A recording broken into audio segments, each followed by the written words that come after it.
Hello दोस्तों, very very very good evening once again. मैं C Sharad Sharma. आज बात करने वाले हैं कंसोलिडेटेड फाइनेंशियल स्टेटमेंट के बारे में। तो प्रीवियस वीडियो में हम लोगों ने जो बेसिक कॉन्सेप्ट्स थे उसके बारे में डिस्कशन किया था। हमने ग्रुप ऑफ कंपनीज के बारे में समझा था, बेसिक कॉन्सेप्ट क्या था कंसोलिडेशंस का वो हमने सीखा था। होल्डिंग कंपनी क्या होती है, सब्सिडरी कंपनी क्या होती है, कितने टाइप की होती है सब्सिडरी कंपनी, होली ओन्ड होती है, पार्टली ओन्ड होती है, माइनॉरिटीज इंटरेस्ट क्या होता है, होल्डिंग कंपनी में इन्वेस्टमेंट नहीं किया जा सकता, सब्सिडरी कंपनी शेयर्स होल्ड नहीं कर सकती है, अगर होता है तो वो वॉइड होगा, सेक्शन 19 बोलता है। ये सब चीजें हम लोगों ने वहां पे डिस्कशन की थी। आज का जो टॉपिक होने वाला है वो थोड़ा सा प्रैक्टिकल कॉन्सेप्ट पे होने वाला है। तो चलिए स्टार्ट करते हैं नेक्स्ट टॉपिक पे, that is cost of control. Cost of control का मतलब क्या होता है? मतलब होल्डिंग कंपनी सब्सिडरी कंपनी पे कितना कंट्रोल होल्ड करती है, वो सर परसेंटेज से भी निकाल सकते हैं। तो यहां पे दो चीजें हमको पता होनी चाहिए। नंबर वन कि कितना इन्वेस्टमेंट किया है, दैट इज कितने रुपए का इन्वेस्टमेंट किया है। ऐसा तो है नहीं कि 10 रुपए की फेस वैल्यू है तो सब्सिडरी कंपनी में 10 रुपीज के पर शेयर पे होल्डिंग कंपनी ने इन्वेस्टमेंट किया होगा, तो वो तो मार्केट रेट के हिसाब से चलता है, तो मार्केट रेट तो फ्लक्चुएट होती रहेगी। तो यहां पे बात आती है कि होल्डिंग कंपनी ने जो इन्वेस्टमेंट किया उसकी कॉस्ट कितनी है, नंबर वन। नंबर दो, पेरेंट कंपनी जो होल्डिंग कंपनी है उसको कितना पावर मिला, किसमें, सब्सिडरी कंपनी में। सब्सिडरी कंपनी में कितना उसका परसेंटेज होल्ड है, कितना परसेंटेज है उसका, परसेंटेज ऑफ होल्डिंग कितनी है, और उसके अकॉर्डिंग आपको इक्विटी शेयर्स में, दैट इज नेटवर्थ में। यहां पे जो वर्ड इक्विटी है उसका मतलब होता है नेटवर्थ। नेटवर्थ मतलब हो गया एसेट माइनस लायबिलिटीज। अल्टीमेटली मैं ऐसा भी बोल सकता हूं कि शेयर होल्डर फंड जो है, शेयर होल्डर फंड जो है उसमें कितना शेयर है। शेयर होल्डर फंड मतलब क्या हो गया, share capital plus reserve and surplus. तो शेयर होल्डर फंड में या नेटवर्थ में कितना पोर्शन या कितना अमाउंट पेरेंट कंपनी का शेयर है, और उसको अपने को कंपेयर करना है कॉस्ट ऑफ इन्वेस्टमेंट से। ये कंपेयर कब करना है? ये कंपेयर करना है आपको डेट ऑफ इन्वेस्टमेंट पे, जिस दिन इन्वेस्टमेंट किया है, डेट ऑफ इन्वेस्टमेंट, जिस दिन होल्डिंग सब्सिडरी का रिलेशन हुआ उस दिन पे क्या पोजीशंस हो रही है, ना कि आप जिस दिन कंसोलिडेशन बना रहे हो, कंसोलिडेटेड फाइनेंशियल स्टेटमेंट बना रहे हो उस दिन की बात नहीं कर रहा। वहां की कैलकुलेशंस आपकी अलग हो सकती है और पुरानी कैलकुलेशन आपकी अलग होगी। तो डेफिनेटली आपको कैलकुलेट करना है on the date of investment पे। तो ये चीज जरूर याद रखें कि on the date of investment आपका क्या पोजीशन है सब्सिडरी कंपनी का, और उसमें कितना परसेंटेज पेरेंट कंपनी का, दैट इज होल्डिंग कंपनी का है। तो यहां पे दो चीजें हमको रिजल्ट में मिल सकती है, या तो आपका होगा गुडविल या फिर होगा कैपिटल रिजर्व। गुडविल कब होगा? जब इन्वेस्टमेंट किया उसकी जो कॉस्ट है वो है ज्यादा, और जो उसको पावर मिल रहा है, जो उसका शेयर आ रहा है सब्सिडरी कंपनी में वो कम है, तो जो डिफरेंस अमाउंट आएगा वो आपका आएगा गुडविल। मतलब जो power, that is share parent company का है होल्ड सब्सिडरी कंपनी में, वो कम है। किससे कम है? जितना उसने इन्वेस्टमेंट किया है उससे कम है, तो जो डिफरेंस आया वो गुडविल का आएगा। अगर कॉस्ट कम है, कॉस्ट ऑफ इन्वेस्टमेंट कम है, और पेरेंट कंपनी में जो शेयर है वो ज्यादा है, तो जो अमाउंट आएगा वो आएगा कैपिटल रिजर्व। ये जो चीज है वो आपने सीखी होगी अमालगमेशंस के टाइम पे भी। वहां पे भी आप गुडविल और कैपिटल रिजर्व कैलकुलेट करते थे जब जब दो कंपनी अमालगमेट होती है, जब उनका मर्जर होता है तब भी आपको ये चीजें कैलकुलेट करनी रहती है। तो वही सेम कॉन्सेप्ट यहाँ पे अप्लाई होता है कि अगर आपने किसी भी कंपनी में शेयर्स परचेज किए हैं, आपका होल्डिंग सब्सिडरी रिलेशन हो रहा है, तो आपको वहां पे जब आपने इन्वेस्टमेंट किया तो आपने कितना एक्स्ट्रा अमाउंट दिया है या फिर आपको कितना फायदा हुआ। तो बेसिकली जो गुडविल है वो एक्स्ट्रा अमाउंट आपने पे किया उसके लिए, और जो कैपिटल रिजर्व है वो आपने कम अमाउंट पे किया है और आपको ज्यादा प्रोपोर्शन, ज्यादा बेनिफिट आपको मिल रहा है, इसके लिए आपकी कैपिटल रिजर्व होती है। यानी कि कैपिटल रिजर्व बेसिकली आपका प्रॉफिट हो गया, और गुडविल जो है वो बेसिकली आपका लॉस हो गया। तो बात करते हैं कि कैलकुलेशन कैसे करोगे। तो कॉस्ट ऑफ इन्वेस्टमेंट में से आपको माइनस करना है पेरेंट कंपनी का शेयर कितना इक्विटी में। यहाँ पे इक्विटी जो है वो आपका नेटवर्थ बोल सकते हैं। नेटवर्थ मतलब हो गया एसेट माइनस लायबिलिटी। और कब कैलकुलेट करना आपको? डेट ऑफ इन्वेस्टमेंट पे। यही सेम चीज आपको कैलकुलेट करनी रहती है कैपिटल रिजर्व। मतलब ये बेसिकली ऐसा है कि आप कॉस्ट ऑफ इन्वेस्टमेंट में से पेरेंट कंपनी का जो शेयर है इक्विटी में on the date of investment ये माइनस करोगे, तो अगर पॉजिटिव फिगर आता है तो गुडविल हो जाएगा और नेगेटिव फिगर आता है तो वो कैपिटल रिजर्व हो जाएगा। यहाँ पे वही किया कि पेरेंट कंपनी के शेयर में से आपने कॉस्ट ऑफ इन्वेस्टमेंट को माइनस किया। अगर पॉजिटिव आ रहा है, ऊपर वाले फॉर्मूला को आपने क्या कर दिया, थोड़ा सा चेंज कर दिया। इससे क्या रिजल्ट आएगा, आपका कैपिटल रिजर्व आ जाएगा। चलिए एक प्रैक्टिकल क्वेश्चन को करके देखते हैं। एच लिमिटेड एक कंपनी है जिसने 70% एस लिमिटेड में इन्वेस्टमेंट किया, इक्विटी शेयर्स परचेज किए हैं ऑन 1 जनवरी 2021। ऑन 1 जनवरी 2021 उस डेट पे एस लिमिटेड के पास में 10,000 इक्विटी शेयर्स 10 ईच के, मतलब शेयर कैपिटल कितनी हो गई, शेयर कैपिटल हो गई 10,000 into 10,000 into 10, 10,000 into 10, that is 1 lakh rupees. 1 lakh रुपए की तो इसकी शेयर कैपिटल है, 10,000 into 10, 1 लाख रुपए की तो पेडअप कैपिटल है। नंबर 2 आगे बोला है कि एक्यूमुलेटेड रिजर्व है, रिजर्व बैलेंस था 1 लाख रुपीज का, तो यहां पे अपने बोल सकते हैं रिजर्व एंड सरप्लस कितने रुपए का है, 1 लाख रुपीज का। तो टोटल मिला के आपका जो इन्वेस्टमेंट हो रहा है, टोटल मिला के जो कंपनी की पोजीशन हो रही है, नेटवर्थ जो आ रही है वो यहां पे आ रही है 2 lakh rupees on the date of investment, on the date of investment, that is on 1 January 2021।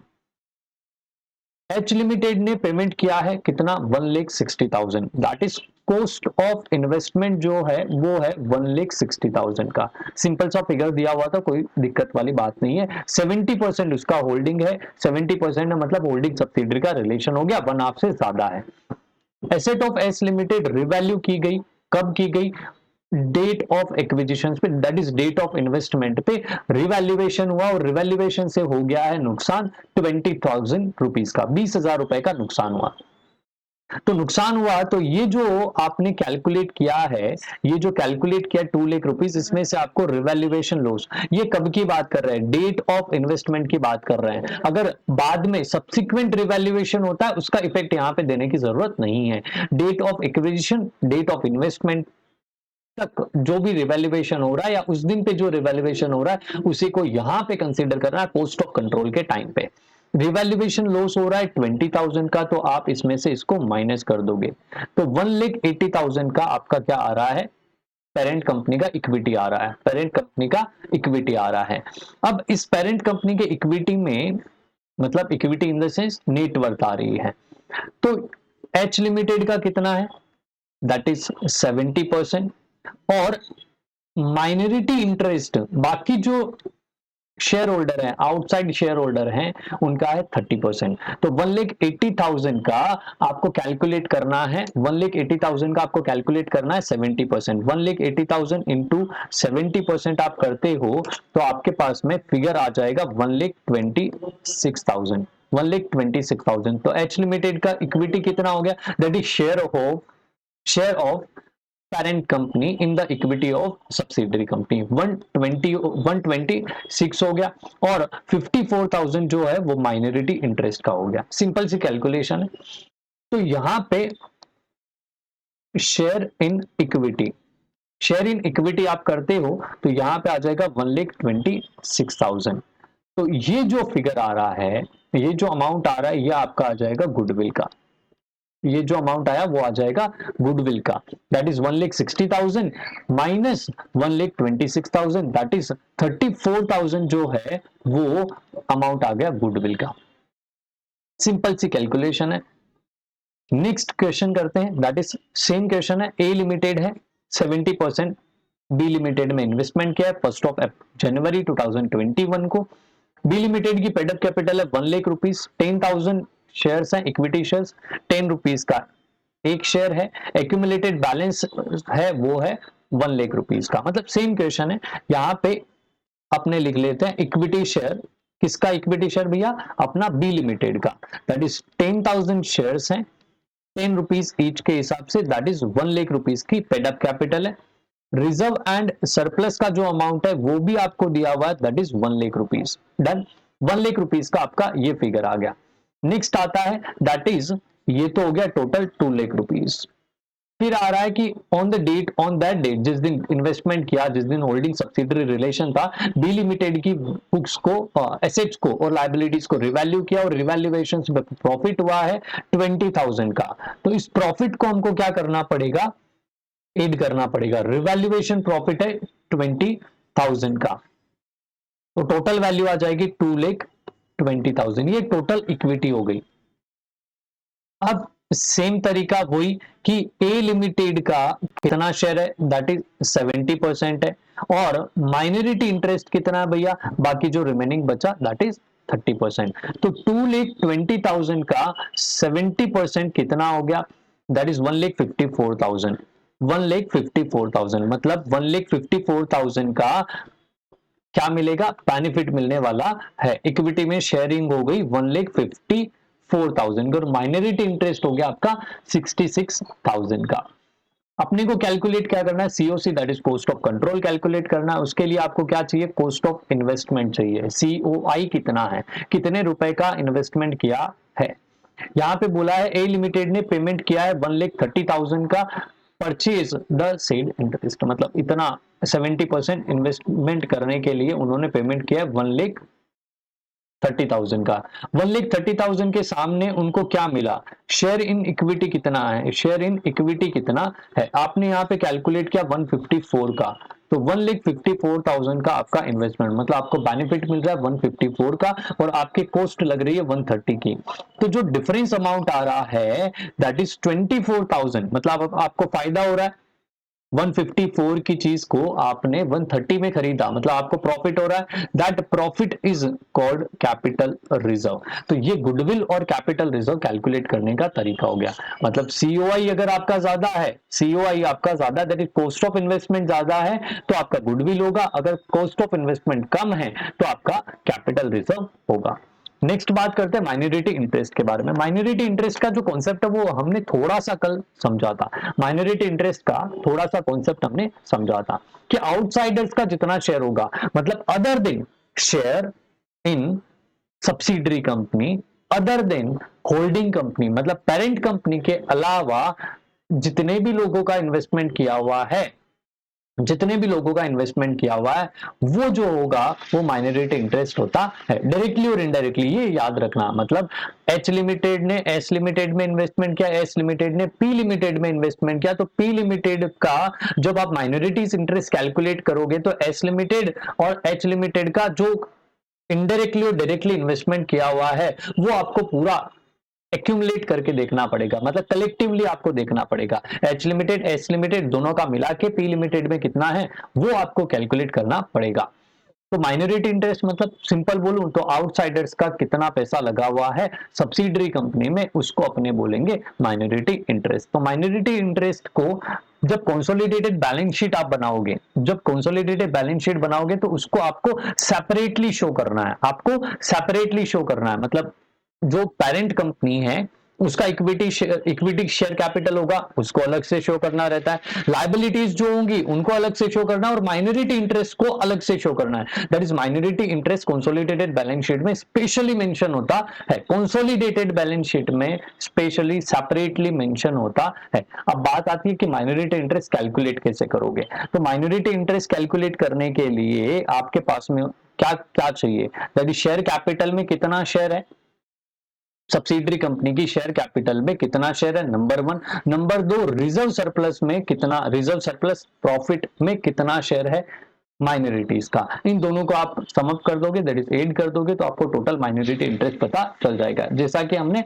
Previous example में यहाँ पे कंसीडर किया था, दैट इज 54,000 का एक फिगर आया था और यहाँ पे 66,000 का एक फिगर आया था। मतलब शेयर कैपिटल और रिजर्व एंड सरप्लस में टोटल मिला के जितना शेयर आ रहा है वो माइनॉरिटी इंटरेस्ट होगा। ये एक चीज बड़ी इंटरेस्टिंग आ जाती है। इस पे एक बार प्रैक्टिकल एग्जाम भी मतलब प्रैक्टिकल क्वेश्चन पूछा था आपके एग्जाम में, बड़ा ही इंटरेस्टिंग सा कॉन्सेप्ट है और ये 12 मार्क का क्वेश्चन आया था। 12 मार्क का एक एक एग्जाम है, मतलब सीए इंटरमीडिएट के एग्जाम में 19 में आई थिंक सो, या 18 में, 18 या 19 में आपका ये एक प्रैक्टिकल क्वेश्चन आपसे पूछा गया था और आपके बुक का ही क्वेश्चन था। बड़ा इजी सा क्वेश्चन है, बट बच्चे अगर ये करके नहीं जाएंगे तो आपको कॉन्सेप्ट नहीं पता होगा। पहली चीज तो आपको कॉन्सेप्ट पता होना चाहिए कि ये प्रोविजन क्या बोल रहा है। ये प्रोविजन ऐसा बोल रहा है कि अगर सब्सिडरी कंपनी में कंटिन्यूअसली लॉसेस हो रहे हैं तो एक टाइम, एक पॉइंट ऐसा आएगा कि माइनॉरिटी इंटरेस्ट भी नेगेटिव हो जाएगा। किसकी वजह से? लॉस, लॉस की वजह से। लॉस की वजह से माइनॉरिटी इंटरेस्ट भी नेगेटिव हो जाएगा। तो कंसोलिडेटेड बैलेंस शीट में माइनॉरिटी इंटरेस्ट को आप नेगेटिव शो नहीं करके वहां पे जीरो शो कर दोगे, जीरो शो कर दोगे। तो जो लॉस है वो कहां जाएगा? वो पेरेंट कंपनी बेयर करेगी। अब पेरेंट कंपनी माइनॉरिटी इंटरेस्ट का लॉस बेयर क्यों करे? क्योंकि जब भी फ्यूचर में सब्सिडरी कंपनी को प्रॉफिट होगा तो उस प्रॉफिट में holding company, that is parent company, जो प्रीवियस ईयर्स में जो माइनॉरिटीज का लॉस बेयर किया था वो कवर करेगी, और लास्ट में जाके अगर वो प्रॉफिट में आते हैं तो माइनॉरिटीज को दिया जाएगा। तो यहाँ पे कॉन्सेप्ट कुछ इस तरीके से है, इसको समझ लेते हैं कि losses applicable to the minorities in the consolidated subsidiary may exceed the minority interest in the equity of the subsidiary। मतलब अपने ऐसा समझते हैं कि 54,000 रुपीज का माइनॉरिटी इंटरेस्ट है 30% पे, 30% पे माइनॉरिटी इंटरेस्ट है 54,000। सब्सिडरी कंपनी को नुकसान हो गया 2 लाख रुपए का। तो 2 लाख का अगर मैं 30% कैलकुलेट करूं तो वैल्यू आ जाएगी 60,000। अब देखो यहाँ पे क्या हो गया, यहाँ पे तो माइनॉरिटी इंटरेस्ट चला गया नेगेटिव, दैट इज 6,000, नेगेटिव चला गया 6,000। अब क्या होगा? ये जो 6,000 है ना, ये बेयर कौन करेगा? ये होल्डिंग कंपनी बेयर करेगी। जब तक, अब सपोज नेक्स्ट ईयर में कंपनी को प्रॉफिट हो जाता है, और कंपनी को प्रॉफिट हुआ से फॉर एग्जाम्पल 30,000, 30,000 का प्रॉफिट हुआ, 30,000 का 30% कितना हुआ? 9,000। अब ये 9,000 प्रॉफिट किसका है? 9,000 प्रॉफिट किसका है? माइनॉरिटी इंटरेस्ट का। तो ये माइनॉरिटी इंटरेस्ट वालों को मिल जाएगा। लेकिन यहाँ पे क्या बोलेगी होल्डिंग कंपनी? क्या बोलेगी? ये जो 6,000 प्रीवियस ईयर में हम लोगों ने बेयर किया था लॉस, वो पहले हटा लो। तो यहाँ पे ये जो 6,000 था वो हटेगा, और 3,000 रुपीज माइनॉरिटी इंटरेस्ट का बैलेंस बचेगा। तो यही कॉन्सेप्ट यहाँ पे आता है। तो यहाँ पे क्या बोला कि जो भी एक्सेस लॉस हो रहा है माइनॉरिटी इंटरेस्ट का, वो एडजस्ट करेंगे मेजोरिटी इंटरेस्ट में। मेजोरिटी इंटरेस्ट किसका है? होल्डिंग कंपनी का। तो होल्डिंग कंपनी इसको बेयर करेगी। बेयर इन द सेंस वहां पे एडजस्टमेंट हो जाएगा, और बाद में जाके अगर कंपनी प्रॉफिट अर्न करती है तो सबसे पहले जो माइनॉरिटी इंटरेस्ट का शेयर है वो मेजोरिटी इंटरेस्ट में कवर किया जाएगा, जो लॉसेस थे उसको कवर किया जाएगा, और अगर फिर बाद में अगर कुछ बच जाता है तो वो माइनॉरिटी इंटरेस्ट को दिया जाएगा। इस पे एक प्रैक्टिकल क्वेश्चन है, वो अपने आज डिस्कशन करेंगे। नेक्स्ट बात करते हैं, दैट इज प्रॉफिट और लॉस। प्रॉफिट और लॉस में क्या पोजीशन है? प्रॉफिट और लॉस को दो पार्ट में डिवाइड कर दिया। दो पार्ट में इस तरीके से डिवाइड किया, इसको समझिएगा कि ये है आपका date of investment. Date of investment, date of acquisition बोल दो। तो डेट ऑफ इन्वेस्टमेंट से पहले वाला जो प्रॉफिट है इसको बोलेंगे प्री एक्विजिशन प्रॉफिट, और डेट ऑफ एक्विजिशन के बाद का जो प्रॉफिट है उसको बोलेंगे post acquisition profit. Date of acquisition मतलब होल्डिंग सब्सिडरी का जब रिलेशन आया उससे पहले का प्रॉफिट और उसके बाद का प्रॉफिट। क्यों पढ़ रहे हैं ये? क्योंकि बड़ा ही इंटरेस्टिंग कॉन्सेप्ट है, नंबर वन। नंबर दो, प्रैक्टिकल क्वेश्चंस में काम आता है। सबसे ज्यादा जो दिक्कत आती है वो डिविडेंड के पोर्शंस पे दिक्कत आती है। डिविडेंड का जो कैलकुलेशन है उसमें दिक्कत आती है कि कौन से वाले प्रॉफिट में से दिया। तो यहाँ पे ये जो प्री एक्विजिशन प्रॉफिट है इसको अपने बोलते हैं कैपिटल प्रॉफिट, इसको अपने बोलते हैं कैपिटल प्रॉफिट। और ये जो पोस्ट एक्विजिशन है इसको अपने बोलते हैं रेवेन्यू प्रॉफिट। मतलब बाद में जो प्रॉफिट हुआ, एक्विजिशन के बाद का जो प्रॉफिट है उसको रेवेन्यू प्रॉफिट बोलेंगे, और जो पोस्ट प्री एक्विजिशन वाला है उसको अपने बोलेंगे कैपिटल प्रॉफिट। अब मैटर आता है इसका कि कैपिटल प्रॉफिट है उसके दो हिस्से कर लो। एक आता है होल्डिंग कंपनी का, दैट इज पेरेंट कंपनी का, और एक कर लो आप माइनॉरिटी इंटरेस्ट का। In the same way revenue profit के भी दो हिस्से कर लो। समझने में इजी हो जाएगा। एक होल्डिंग कंपनी का और एक कर लो माइनॉरिटी इंटरेस्ट का। अब समझिएगा, जो आपने कैलकुलेशन की थी, कौन सी वाली, कॉस्ट ऑफ कंट्रोल, गुडविल और कैपिटल रिजर्व वाली, तो जो होल्डिंग कंपनी का शेयर था वो तो आपने कॉस्ट ऑफ इन्वेस्टमेंट में से माइनस कर दिया था। यही क्या था ना कि कॉस्ट ऑफ इन्वेस्टमेंट में से माइनस कर रहे हैं शेयर इन इक्विटी। अब इक्विटी वाले में आपने दो चीजें कंसीडर की थी, एक capital that is share capital, number two reserve and surplus. तो ये जो रिजर्व सरप्लस है ये कौन सा वाला लेना है, up to the date of acquisition, मतलब up to the date of acquisition मतलब ये वाला, दैट इज प्री एक्विजिशन वाला। तो यहाँ पे आप ये जो होल्डिंग कंपनी का जो शेयर होगा प्री एक्विजिशन प्रॉफिट में, दैट इज कैपिटल प्रॉफिट में, ये सीओसी कैलकुलेट करने में काम आ जाएगा। माइनॉरिटी इंटरेस्ट वाला आप माइनॉरिटी इंटरेस्ट को दे दोगे। नंबर दो आता है पोस्ट एक्विजिशन वाला। पोस्ट एक्विजिशन वाले में क्या हो रहा है, पोस्ट एक्विजिशन वाले में रेवेन्यू प्रॉफिट है, तो जो होल्डिंग कंपनी का शेयर है वो होल्डिंग कंपनी के प्रॉफिट में ऐड हो जाएगा, यानी कि उसके रिजर्व एंड सरप्लस में ऐड हो जाएगा, और जो माइनॉरिटी इंटरेस्ट है वो माइनॉरिटी इंटरेस्ट में ऐड हो जाएगा। सिंपल सी कहानी, बट बड़ा ही आपका काम का टॉपिक है, बिकॉज डिविडेंड, बोनस शेयर्स, ये सब जब कैलकुलेट मतलब क्वेश्चन में आएंगे, कैलकुलेट करने पड़ेंगे, तब दिक्कत आती है और आपको वहां पे समझना, ये डिफरेंस समझना जरूरी है। तो सिंपल सी कहानी थी, प्रॉफिट और लॉस को आपने दो पार्ट में डिवाइड किया, pre acquisition and post acquisition. Pre acquisition वाला जो प्रॉफिट है वो कैपिटल प्रॉफिट होता है, पोस्ट एक्विजिशन वाला आपका रेवेन्यू प्रॉफिट होता है। तो प्री एक्विजिशन प्रॉफिट को आप क्या करोगे, दो पार्ट में डिवाइड किया, holding company, subsidiary holding company and minority interest. Minority interest वाला माइनॉरिटी इंटरेस्ट को दे दो, और होल्डिंग कंपनी वाला जो है वो आपके सीओसी कैलकुलेशंस में काम आ जाएगा। नंबर दो बात करते हैं revenue profit, that is post acquisition profit की। तो वहां पे आप जो होल्डिंग कंपनी का प्रॉफिट है वो उनके प्रॉफिट में एड हो जाएगा, उनके रिजर्व सरप्लस में एड हो जाएगा। माइनॉरिटी इंटरेस्ट वाला माइनॉरिटी इंटरेस्ट को दे देंगे। चलिए एक बड़ा सा आपके स्टडी मटेरियल का ही क्वेश्चन है, इसको समझते हैं और कैलकुलेट करते हैं सिचुएशंस वाइज, और समझते हैं कि क्या कैलकुलेशन है। बड़ा इजी है, ध्यान से समझिएगा, बड़ा ही इजी सा कॉन्सेप्ट है। केस नंबर वन, यहां पे कैलकुलेट क्या करना है आपको, एक तो माइनॉरिटी इंटरेस्ट कैलकुलेट करना है, number one, on the date of acquisition and on the date of consolidation. On the date of acquisition, on the date of consolidation, minority interest calculate करना है। देखिएगा यहां पे परसेंटेज शेयर्स ओन किसके, ये holding company के बारे में बात कर रहे हैं, ये होल्डिंग कंपनी के बारे में बात कर रहे हैं कि होल्डिंग कंपनी 90% होल्ड करती है। मैं एक क्वेश्चन आपको करवा देता हूं, बाकी सिचुएशन समझते हैं कि क्या होगी। 90% अगर होल्डिंग कंपनी का है, 90% अगर होल्डिंग कंपनी का है, तो 10% किसका होगा सर, माइनॉरिटी इंटरेस्ट का। तो हमको एक चीज समझ में आई कि होल्डिंग कंपनी का शेयर कितना है, दैट इज 90%, तो माइनॉरिटी इंटरेस्ट कितना हो जाएगा, दैट इज 10%। सिंपल सी कहानी। नेक्स्ट आता है कि कितने में परचेज किया, that is cost of investment कितना है, सीओआई कितना है, 1,40,000। तो यहां पे लिख लेते हैं सीओआई दैट इज 1,40,000। नेक्स्ट बोला है on the date of acquisition, on the date of acquisition, यही डेट की चाहिए अपने को। तो 1 लाख शेयर कैपिटल थी, प्रॉफिट था 150 का, तो टोटल मिला के मैं नेटवर्थ या इक्विटी बोल दूं कितनी हो जाएगी, 1,50,000 की, 1,50,000 की। आपको क्या निकालना है, आपको निकालना है माइनॉरिटी इंटरेस्ट, गुडविल और कैपिटल रिजर्व, और amount of the holding company consolidated balance sheet में कितना दिखाओगे कि on the date of consolidation की जो डेट है उस पर 2 लाख रुपीज का प्रॉफिट है होल्डिंग कंपनी का।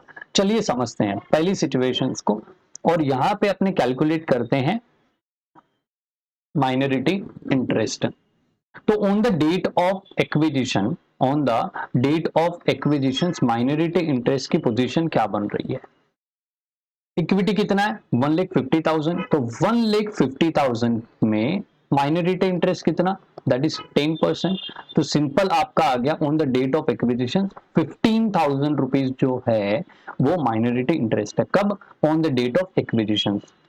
तो मैं इसको लिख देता हूं डेट ऑफ एक्विजिशन पे।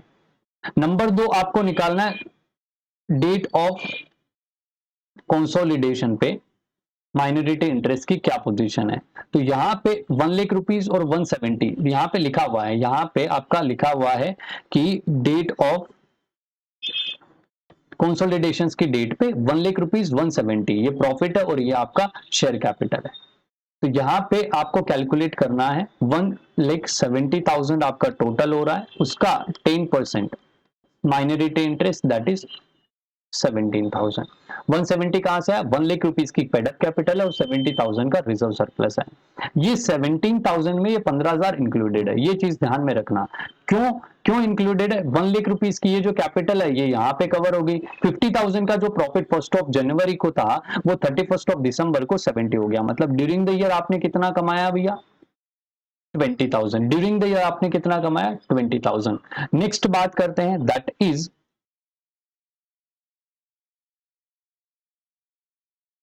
नेक्स्ट बात करते हैं सीओसी की, cost of control. Cost of control में क्या पोजीशन हो रही है, कॉस्ट ऑफ इन्वेस्टमेंट कितना है, कॉस्ट ऑफ इन्वेस्टमेंट कितना है 1,40,000 का। तो इसको लिख लो 1,40,000 का आपका कॉस्ट ऑफ इन्वेस्टमेंट है, करेक्ट। नेक्स्ट आ जाता है कि होल्डिंग कंपनी का कितना परसेंटेज है on the date of acquisition. तो डेट ऑफ एक्विजिशन पे आपने इक्विटी कितनी निकाली 1,50,000 की। तो 1,50,000 में शेयर इन इक्विटी ये आपको क्या करना रहता है, माइनस करना रहता है। तो 1,50,000 में 90% कितना हो जाएगा, ये हो जाएगा 1,35,000। अब देखिए यहाँ पे 140 का पेमेंट किया, 135 का बेनिफिट मिला, 140 का पेमेंट किया, 135 का बेनिफिट मिला, मतलब 5,000 रुपए आपने एक्स्ट्रा दिए हैं। तो एक्स्ट्रा जो दिए वो आपके क्या हो जाएंगे, ये हो जाएगी आपकी, सही सोच रहे हैं आप, गुडविल, ये हो जाएगी आपकी गुडविल, करेक्ट। नेक्स्ट बात करते हैं, आपके 2 point I think so cover हो गए यहाँ पे, दैट इज माइनॉरिटी इंटरेस्ट हो गया, गुडविल हो गया। गुडविल और कैपिटल रिजर्व दोनों में से एक ही चीज आएगी तो वो भी हो गया। On the date of acquisitions भी हो गया, on the date of consolidations भी हो गया। Case number 1 that is A limited में जो ए लिमिटेड जो सब्सिडरी है उसके लिए यहाँ पे बोला amount of holding companies profit in the consolidated balance sheet, profit in consolidated balance sheet. अब देखिएगा तो date of acquisition, date of acquisition तक का जो प्रॉफिट था वो तो आपने इक्विटी वाले पोर्शन में कवर कर दिया, मतलब ये 50,000 का जो पोर्शन था वो तो कवर हो गया। अब आपने एक्स्ट्रा प्रॉफिट कितना कमाया ड्यूरिंग द ईयर, कितना प्रॉफिट कमाया, मतलब डेट ऑफ एक्विजिशन के बाद में आपने कितना प्रॉफिट कमाया, दैट इज 20,000। अब इस 20,000 में आपको क्या कैलकुलेट करना है, सब्सिडरी होल्डिंग कंपनी का कितना शेयर है, दैट इज 20,000 का जो प्रॉफिट आपने अर्न किया है उसमें होल्डिंग कंपनी का 90% है, दैट इज 18,000 आपका प्रॉफिट हुआ, मतलब share in the profit of subsidiary company 18,000 plus holding company का खुद का प्रॉफिट कितना है 2 लाख रुपीस। तो टोटल अमाउंट कितना हो जाएगा 2,18,000, 2,18,000। सिंपल सी कहानी, केस नंबर 1। नंबर 2 के बारे में बात करते हैं कि बी लिमिटेड एक कंपनी है जिसमें इन्वेस्टमेंट करके रखा है होल्डिंग कंपनी ने, 85% उसका स्टेक है, तो 15% क्या हो जाएगा आपका माइनॉरिटी इंटरेस्ट। 1,04,000 का कॉस्ट है, that is cost of investment 1,04,000। Total मिला के यहाँ पे 130 हो रहा है, 130 में 85% उनका शेयर होगा। चलिए एच लिमिटेड का कितना है भैया 85%, तो माइनॉरिटी इंटरेस्ट कितना हो जाएगा 15%। समझ आ रही है कहानी, 15% कैसे निकाला, 100% होता है, माइनॉरिटी इंटरेस्ट जो है वो हटा दो। नेक्स्ट बात करते हैं that is cost of investment कितना है 1,04,000, तो COI हमारे पास में 1,04,000। नेक्स्ट आ जाता है that is date of acquisition पे इक्विटी कितनी है 130, on the date of investment on the date of acquisition 1,30,000 total. Minority interest की बात करोगे on the date of acquisition पे, on the date of acquisition पे माइनॉरिटी इंटरेस्ट की बात करोगे तो 1,30,000 टोटल है जिसका 15% जो है वो माइनॉरिटी इंटरेस्ट है 15%। तो 1,30,000 का 15% दैट इज 19,500 जो है वो माइनॉरिटी इंटरेस्ट है।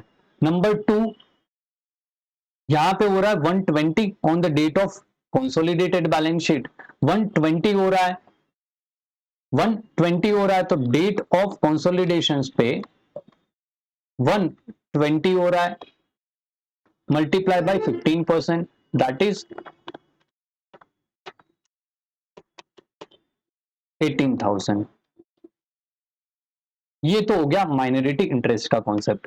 नेक्स्ट बात करते हैं सीओसी कैलकुलेट करने के लिए। सीओसी कैसे कैलकुलेट करोगे? Cost of control. Cost of control के लिए दो चीजें चाहिए, कॉस्ट ऑफ इन्वेस्टमेंट नंबर 1 दिया हुआ है 1,04,000, तो 1,04,000 का आपका इन्वेस्टमेंट है। Number 2 share in equity. Share in equity, equity कितना है? 1,30,000, तो 1,30,000 पे 85%, 85% जो है वो किसका है? 85% किसका है? वो है होल्डिंग कंपनी का। तो 1,30,000 इंटू 85% मेरे साथ में कैलकुलेट करोगे तो ज्यादा अच्छा रहेगा आप लोगों के लिए और आपको जल्दी से समझ में आएगा। तो इसमें से अगर आप माइनस करके फिगर देखते हो, दैट इज 6,500। अगेन अगेन क्या हो रहा है यहाँ पे? शेयर इन इक्विटी आपको जो बेनिफिट मिला वो 1,10,500 का मिल रहा है और आपने पेमेंट कितना किया? 1,04,000। मतलब पेमेंट क्या है? कम और बेनिफिट मिल रहा है ज्यादा। तो ज्यादा बेनिफिट, खर्चा कम, मतलब क्या हुआ? प्रॉफिट हुआ। तो इसको अपने क्या बोल सकते हैं? Capital reserve. Capital reserve. Next आ जाता है प्रॉफिट में शेयर कितना है after date of acquisition. Profit की पोजीशन देख लेते हैं। 30,000 का प्रॉफिट था, जो हो गया 20,000 का, मतलब ड्यूरिंग द ईयर कंपनी ने क्या किया है? लॉस किया है। तो प्रॉफिट नहीं है भैया, ये हो गया है आपका नुकसान। नुकसान है 10,000 का। 10,000 का लॉस है, उसमें 85% दैट इज 8,500 किसका है? 8,500 किसका है? 8,500 है होल्डिंग कंपनी का। प्लस होल्डिंग कंपनी का प्रॉफिट कितना है? होल्डिंग कंपनी का प्रॉफिट कितना है? 2 लाख रुपीस। ये फिगर आएगा, नुकसान है इसके लिए नेगेटिव। तो 2 लाख में से आप 8,500 को माइनस कर देते हो तो 1,91,500, ये जो फिगर है वो आप बैलेंस शीट में शो करोगे। ये हो गया दूसरा केस। नंबर 3 है 80% का आपका क्या है? 80% का स्टेक है, तो 20% किसका हो गया? माइनॉरिटी इंटरेस्ट का। और 56,000 में आपने खरीदा है, 70,000 का आपका टोटल हो रहा है, 50,000 कैपिटल का प्लस 20,000 रिजर्व एंड सरप्लस का। तो डायरेक्टली मैं कैलकुलेट कर लेता हूं, माइनॉरिटी इंटरेस्ट जो है वो है आपका 20%। तो ऑन डेट ऑफ एक्विजिशन पे 70,000 का 50 plus 20, 50,000 share capital plus 20,000 reserve surplus. 70,000 पे आपको कितना निकालना है? 20%, that is 14,000। Number 1 on the date of consolidated balance sheet, भैया कोई चेंज नहीं, कोई बदलाव नहीं है, यही सेम फिगर आने वाला है। तो डेट ऑफ कंसोलिडेशन पे भी सेम ही होने वाला है, कैलकुलेशन शो कर देना, बाकी सेम टू सेम है। फिर बात आती है COC, that is cost of control की। सीओआई कितना है? कॉस्ट ऑफ इन्वेस्टमेंट कितना है भैया? 56,000 है, यहाँ पे दिया हुआ है 56,000। कॉस्ट ऑफ इन्वेस्टमेंट है 56,000, तो 56,000 आपने यहाँ पे लिखा। इसमें माइनस क्या करते हैं? Share in equity. Share in equity कितना है? 70,000 टोटल था, 50,000 plus 20 on the date of acquisition. 70,000 था, 70,000 में 80% किसका है? 70,000 में 80% किसका है? 80% है आपका, 70,000 में 80% है आपका होल्डिंग कंपनी का। तो 56,000 हो रहा है और ये हो जाएगा नील। नील मतलब ना तो गुडविल है और ना ही आपका कैपिटल रिजर्व है, मतलब दोनों बराबर है। सीवाई जितने का बेनिफिट उतना ही खर्चा किया। Cost of investment is 56,000 and share in equity that is 56,000। इसकी कैलकुलेशन कैसे आ रही है? 50,000 प्लस 20,000, 70,000 हो गया और इसका आपको 80% निकालना है। नेक्स्ट आ जाता है प्रॉफिट के बारे में बात करते हैं। तो प्रॉफिट में क्या पोजीशन है देखिएगा, 20,000 का पहले प्रॉफिट था, अभी भी 20 है, मतलब जीरो, कोई भी प्रॉफिट अर्न नहीं किया है। तो शेयर इन जो भी आपकी सब्सिडरी कंपनी है दैट इज सी होगी, तो share in C limited zero है, और H limited that is holding company में 2 लाख रुपीस का प्रॉफिट है। तो टोटल जो बैलेंस शीट में शो करोगे वो 2 लाख रुपीस का प्रॉफिट शो करोगे। सिंपल सी कहानी, एकदम समझ में आया। चलिए नेक्स्ट फोर्थ सिचुएशंस देख लेते हैं क्या है। फोर्थ सिचुएशंस है 100% स्टेक है। 100% मतलब होली ऑन सब्सिडरी कंपनी है। जो तेरा है वो मेरा है, जो तेरा है वो मेरा है। 1 लाख रुपीस का इन्वेस्टमेंट किया, 50,000 एंड 40,000, शेयर कैपिटल 50, 40 हो गया रिजर्व सरप्लस। तो यहां पे माइनॉरिटी कितना जीरो, कुछ भी नहीं है। On the date of acquisition, on the date of consolidation कुछ भी नहीं, माइनॉरिटी जीरो। कोई कैलकुलेशन वहां पे लिख देना, होली ओन सब्सिडरी कंपनी है, माइनॉरिटी इंटरेस्ट जीरो है, तो कैलकुलेशन नहीं करनी पड़ेगी। नेक्स्ट आ जाता है सीओसी कैलकुलेट करना है, cost of acquisition, cost of control. COI that is cost of investment. Cost of investment आपको देके रखा है 1 लाख रुपीस, और शेयर इन इक्विटी कितना है 90,000। कैसे आया 90? 50 प्लस 40, ठीक। 10,000 रुपीज आपने क्या किए, ज्यादा दिए, तो आपको हुआ नुकसान। नुकसान मतलब गुडविल। नंबर 2, प्रॉफिट में शेयरिंग कैसे करोगे? पूरा का पूरा जो तेरा है वो मेरा है, दैट इज 40,000 से 55 हो गया, दैट इज 15,000 का कंपनी ने प्रॉफिट अर्न किया। 15,000 का कंपनी ने प्रॉफिट अर्न किया। चलिए, तो 15,000 शेयर इन या profit of delimited 15,000।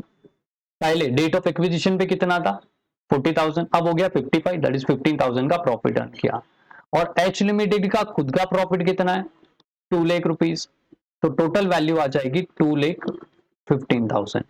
Total value आ जाएगी जो बैलेंस शीट में शो करेंगे रिजर्व सरप्लस में, दैट इज 2,15,000। होपफुली ये चारों सिचुएशंस आपको समझ में आई होगी। ये तो एकदम बेसिक सा क्वेश्चन था, एकदम बेसिक सा क्वेश्चन था। ये चीजें आपको मतलब बोलते ना, एडवांस लेवल के क्वेश्चंस पे जाने से पहले बेस वाला क्लियर कर लेना। फाउंडेशन अच्छा होगा, कॉन्सेप्ट्स अच्छे होंगे, समझ में आएंगे, तो एडवांस वाले क्वेश्चंस आपको समझ में आएंगे।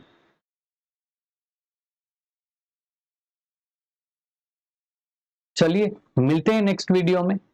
Bye bye, take care, see you in the next video.